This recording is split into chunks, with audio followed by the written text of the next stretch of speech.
Hello guys, तुमचं स्वागत आहे आजच्या मिनी ब्लॉगमध्ये. तर आज चाललेलो आम्ही सर्व जेजुरीला, कुलदैवत घेऊन चाललेलो जेजुरीला. आणि मग त्याच्यानंतर गेलो घरच्या देवांची तिथं मस्त दर्शन घेतला आणि आरती चालू झाली. आरती झाली आणि मग त्याच्यानंतर आमचे देव काढले जेजुरी न्यायला.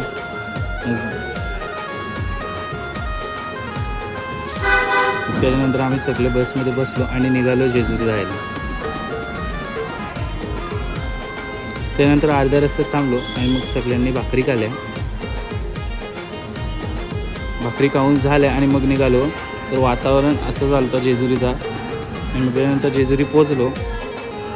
जेजुरी पण पाऊस पडत होता. मग जेजुरी पोचलो, फ्रेश झालो आणि मग निघालो मार्केटमध्ये. मार्केटमधनं गेलो आम्ही कॅफेला. मग आम्ही सगळे कॅफेमध्ये घुसलो. कॅफेला गेलो आणि सगळे कॅफेमध्ये खाला. आणि त्याच्यानंतर आम्ही आलो रूमवर आलो. तर सर्वजण नाचत होते. नाचून वगैरे झाला त्यांचा आणि मग आम्ही मस्त जेवण वगैरे झाला आणि त्याच्यानंतर गेलो आईस्क्रीम खायला. तर ब्लॉग इथे सेंड करतो. Bye guys.